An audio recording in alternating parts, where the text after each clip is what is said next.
గారు అన్ని విఫలంగా చాలా లోతుగా అధ్యయనం చేసి మాట్లాడడం జరిగింది అధ్యక్ష. నిన్న ఉభయ సభలను ఉద్దేశించి గవర్నర్ గారు చేసిన ప్రసంగం రాష్ట్ర ప్రభుత్వ ప్రజాపాలనకు 14 నెలల అద్భుత ప్రగతికి అద్దం పడుతుంది అధ్యక్ష. గత ప్రభుత్వం చేసిన అప్పులను భరిస్తూ ఆర్థిక కష్టాలను అధిగమిస్తూ గత పాలకుల పాపాలను పరిష్కరిస్తూ మంచి భరోసాతో ముందుకెళ్తా ఉన్నాము అనే ఒక సందేశాన్ని నిన్న గవర్నర్ ప్రసంగంలో ఇవ్వగలిగింది అధ్యక్ష. 14 నెలల ప్రజాపాలనలో ప్రజల ఆకాంక్షలు ఆశయాలకు అనుగుణంగా వృద్ధిని సాధించే విశ్వాసాన్ని ప్రదర్శించినటువంటి ప్రభుత్వ విధానాల్ని కళ్లకు సాక్షాత్కరించింది. నిన్న ఉభయ సభల్ని ఉద్దేశించి గవర్నర్ శ్రీ విశ్వదేవ్ వర్మ గారు చేసిన ప్రసంగం సకల జన సంక్షేమాన్ని, సమస్త రంగాల అభివృద్ధిని, నిజాయితీని నిష్పాక్షికంగా ప్రజాకోణంలో వెల్లడించింది అధ్యక్ష. గత 9 ఏళ్లలో అన్ని విధాలుగా దెబ్బతిన్నటువంటి రాష్ట్రాన్ని 14 మాసాల్లోనే ముఖ్యంగా ఆర్థిక పరిస్థితిని అధిగమిస్తూ దాన్ని గాడిలో పెడుతూ ప్రజాపాలనని ఆవిష్కరిస్తూ పోతా ఉంది అధ్యక్ష. ప్రజాపాలన చేయలేని గత పాలకులు రాష్ట్రాన్ని అధోగతిపాలు చేస్తే పెద్ద ఎత్తున పెరిగినటువంటి అప్పులు, ఆర్థిక వ్యవస్థని మరోసారి గుర్తు చేస్తూ అలాంటి పరిస్థితిని తరదిస్తూ ముందుకెళ్లేటువంటి అంశాలన్నీ కూడా గవర్నర్ ప్రసంగంలో పొందుపరచడం జరిగింది అధ్యక్ష. పెద్దలు జీవన్ రెడ్డి గారు చెప్పినట్టుగా అధ్యక్ష, తెలంగాణ మనం కోరుకుంది ఆనాడు ఆంధ్ర పాలకుల చేతిలో ఉద్యోగాలను ఉన్నాయని, మన తెలంగాణ మనకొస్తే ఆ ఉద్యోగాలు మనకు వస్తాయని ఎన్నో ఆశలతో ఆకాంక్షలతో తెలంగాణ కోసం పోరాటం జరిగింది. ఎంతోమంది యువకులు ఆనాడు నిరుద్యోగులు యువకులు ప్రాణాలు అర్పించడం జరిగింది.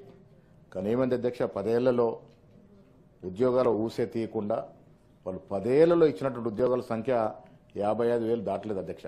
అంటే సగటున సంవత్సరానికి 5,000 కూడా ఇయ్యలేనటువంటి పరిస్థితి. దానికి యుద్ధంగా ఇవాళ కాంగ్రెస్ ప్రభుత్వం 2023లో అధికారంలోకి వచ్చిన తర్వాత దాని ప్రాముఖ్యతనిస్తూ 9 మాసాల్లో అధ్యక్ష, నిన్న ఇచ్చిన ఉద్యోగాలకి అదనంగా 9 మాసాల్లో వివిధ రంగాల్లో 56,000 ఉద్యోగాలు ఇచ్చిన ఘనత కాంగ్రెస్ పార్టీ అధ్యక్ష. పెద్ద జీవన్ రెడ్డి గారు చెప్పిన ఒక రాష్ట్రంలో 15,000 ఉద్యోగాలు ఇస్తేనే యావత్ దేశమంతా ఇలా పేపర్లో అడ్వర్టైజ్మెంట్ సందర్భం.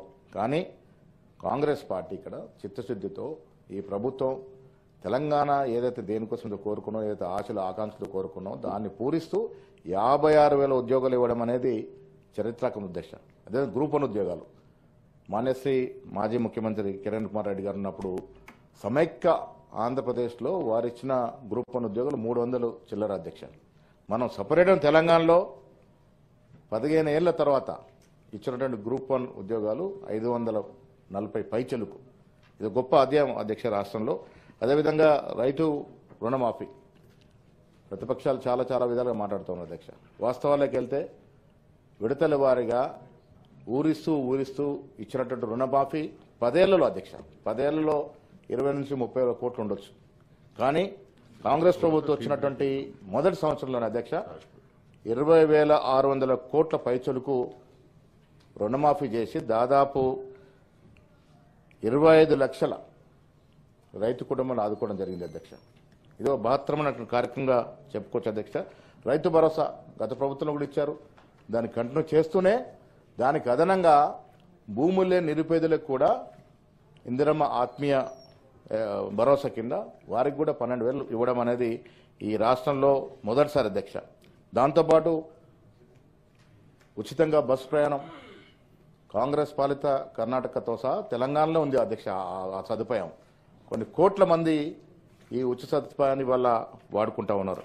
అన్నిటికీ మించి అధ్యక్ష, ఇన్నోవేటివ్గా ఈ రాష్ట్ర ప్రభుత్వం విద్యాపరంగా వైద్యపరంగా మన వైద్యాన్ని చూసాం అధ్యక్ష. గత పాలకుల సమయంలో కొన్ని ప్రైవేట్ ఆసుపత్రులు 1కి 4 అయ్యాయి తప్ప ప్రైమరీ హెల్త్ సెంటర్ మొదలుకొని మనకు ప్రతిష్టాత్మకమైన నిమ్స్, ఉస్మానియా వరకు కూడా ఎక్కడ కూడా వారు నిధులిచ్చి ఆదుకున్న పాపాన పోలే అధ్యక్ష.